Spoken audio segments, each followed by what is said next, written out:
She was afraid to come out of the locker.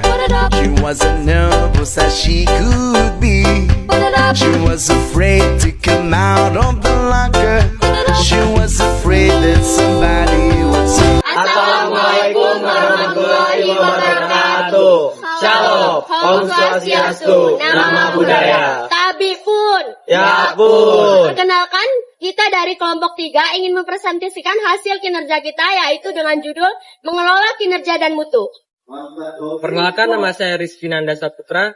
Nama saya William Stefanus. Saya Pinkan Adelian. Saya Cindy Fianinta. Saya Dewa Ayu Putu Widya Septiani. Saya Wisma Vitasari. Saya Rasel Habib Asnari.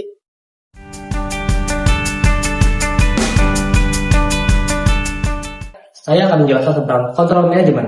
Kontrol manajemen adalah suatu proses yang dilakukan oleh manajer untuk memantau, mengevaluasi, dan mengendalikan organisasi perusahaan guna memastikan rencana yang ditetapkan dapat berjalan dengan efisien dan efektif.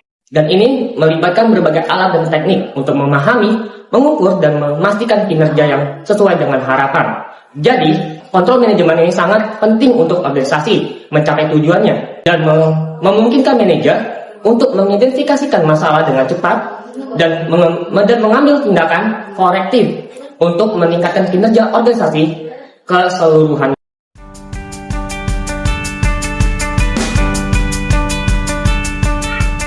Saya akan menjelaskan materi kartu skor berimbang. Kartu skor berimbang atau balance scorecard merupakan sistem kontrol manajemen komprehensif yang menyeimbangkan ukuran keuangan tradisional dengan ukuran operasional yang berhubungan dengan faktor-faktor kesuksesan penting yang ada di dalam perusahaan. Kartu skor berimbang memiliki 4 perspektif utama. Yang pertama, kinerja keuangan. Yang kedua, layanan pelanggan. Yang ketiga, proses bisnis internal. Dan yang keempat, kapasitas organisasi dalam belajar dan tumbuh.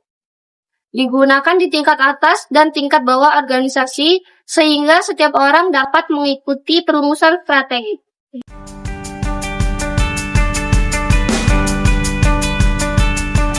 Sistem kendali umpan balik menggunakan teknik pengendalian. Pengendalian adalah pengukuran dan perbaikan terhadap pelaksanaan kerja bawahan agar rencana yang telah dibuat dapat diselenggarakan.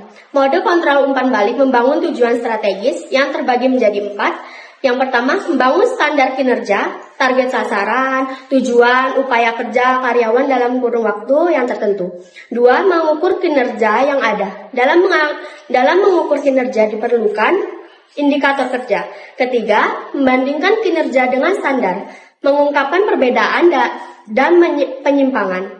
Keempat, lakukan tindakan korektif. Tindakan ini menghilangkan sesuatu ketidaksesuaian dan mencegah berulang. Tujuan pengendalian umpan balik itu apa sih? Untuk memastikan bahwa nilai keluaran sistem harus serupa dengan nilai yang dibutuhkan.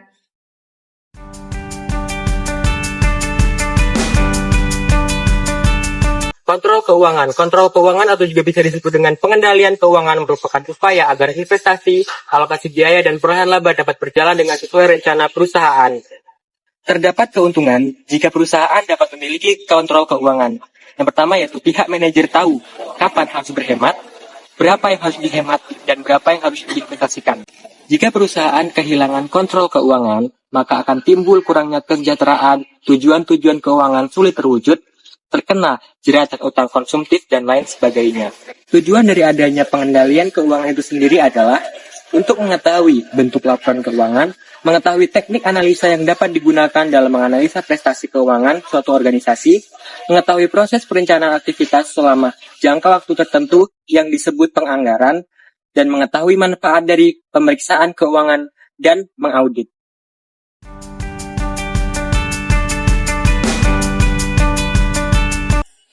Metode kontrol.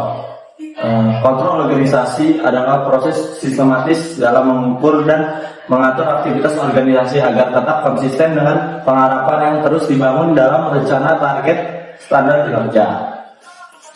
Menurut Douglas S. Selwyn, inti dari dilakukannya kontrol adalah tindakan yang menyesuaikan operasional dengan standar yang telah ditetapkan sebelumnya, dan dasarnya adalah informasi di tangan manajer.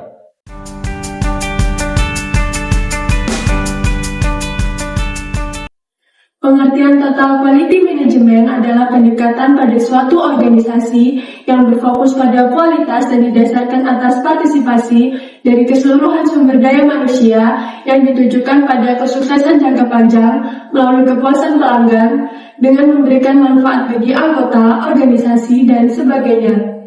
Di dalam total quality management, terdapat konsep program yang efektif dan efisien, yakni perbaikan berkesinambungan, Six Sigma, brand marketing, pemberdayaan karyawan, just in atau JIT.